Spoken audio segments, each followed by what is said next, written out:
Hi guys, hope all of us are doing great. My name is Ernest and this is Ernest Sciences and Mathematics TV channel. In our discussion today, I'm going to look at a second aspect of Kirchhoff's law, and this basically is going to be an additional video where we're going to give specific examples for illustration purposes and do perhaps an evaluation at the last part of our discussion. Now, in this case, I'm going to have perhaps a summary of a reminder of the two basic laws which we had mentioned, which of course constituted of Kirchhoff's first law or first rule, which was based on conservation of charge or electric charge.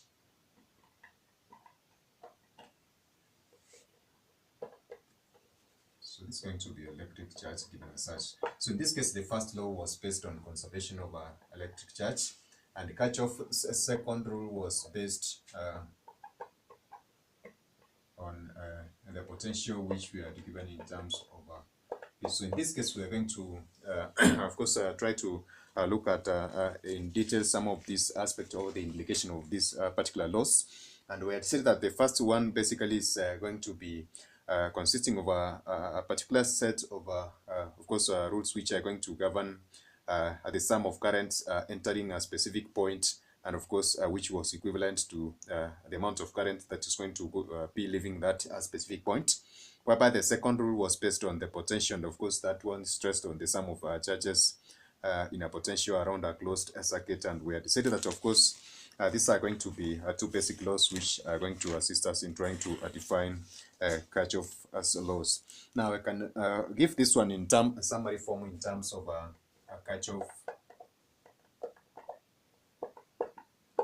Kirchhoff's voltage law. This is going to be Kirchhoff's voltage law, which can be given in terms of an illustration perhaps. So let's have this one as a closed loop for A, B, C, and D. So this is going to be a point from A having this specific load, and then we're going to have it go at that specific point, another point, and then there's going to be this one given as such, and then we're going to have this one going to point D given as such.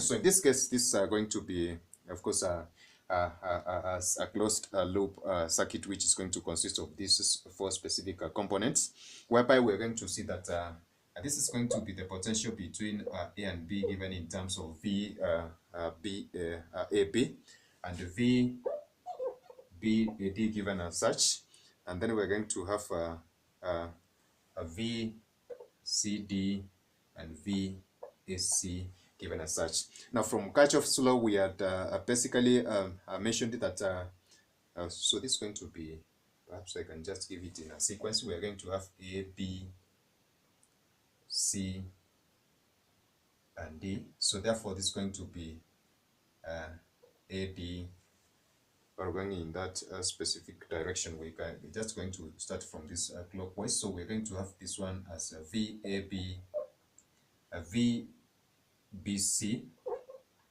Then we're going to have V, C, D given in that specific direction, and then a V, D, A given as such. So we're going to have that complete loop going in that specific direction, and that is going to assist us define Kirchhoff's voltage, of course, law, which states that the sum of this voltage for V AB plus V BC plus VCD plus VDA is equivalent to 0. So in a summary form, we are going to see that this specific aspect of course, Kirchhoff's law based on this specific aspect of voltage is going to be assuming that the voltage across this closed loop is going to be the sum of those voltages is going to be given as 0. And then we can look at a second aspect of Kirchhoff's current law, which basically is going to be touching on the aspect of current, which I can give in summary form as well. So suppose we have a specific node or a junction at this particular point, and we're going to assume that there's going to be a current coming in and of course intersecting at this or meeting at this specific point. So we're going to have the current out being given using those specific arrows. Now we can indicate this one, the current coming in is as I1, I2, I3, I4, and I5 given as such.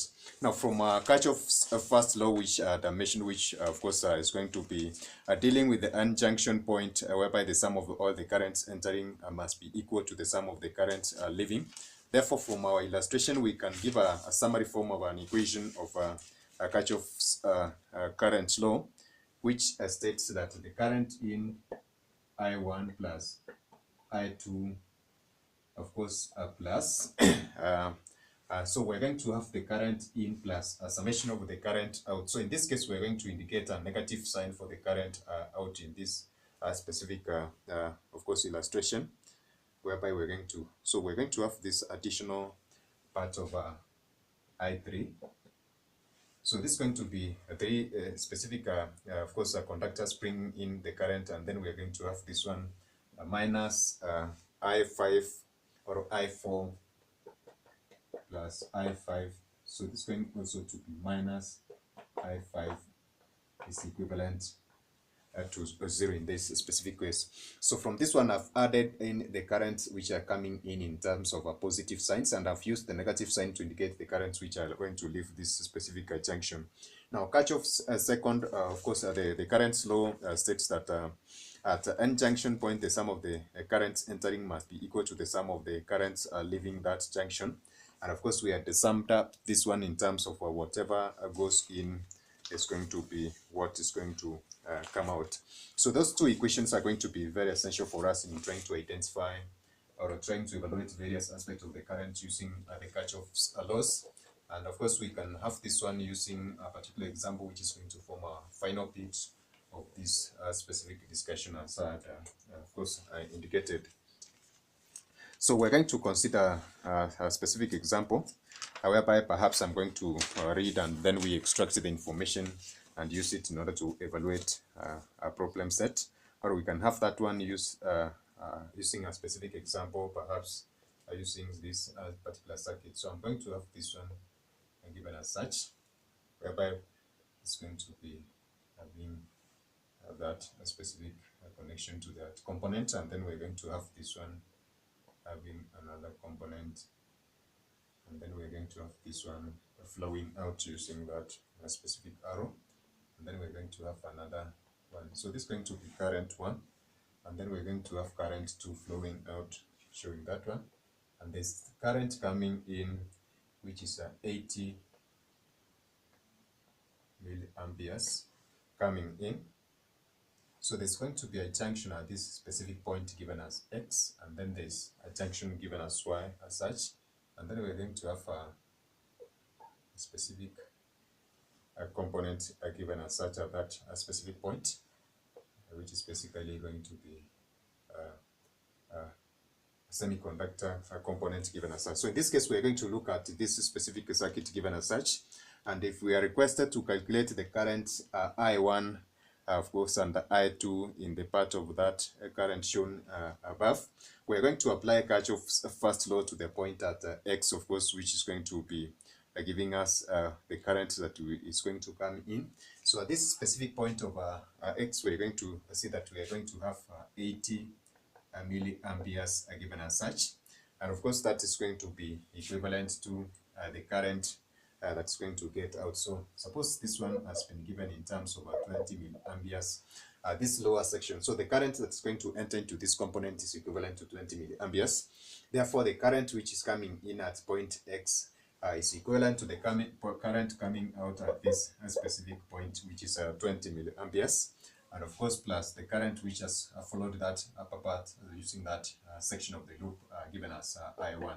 So in this case, for us to find the current that is coming out, so this is going to be given in terms of I1. So I've rearranged this specific equation for me to do an evaluation. Is equivalent to 80 minus 20 in terms of milliamperes, and therefore this is going to give me 60 milliamperes for I1. But if you can look at this one, we're going to see that this specific current which is going to be coming in should be the current which is going to get out at the end of this specific arrangement of components.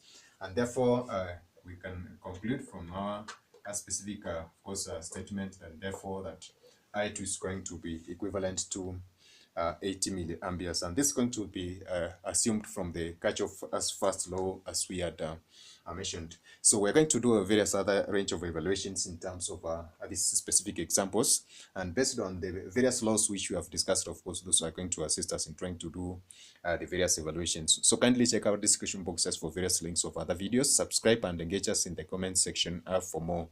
So that is it for now, guys. By God bless you. Catch us in our next video.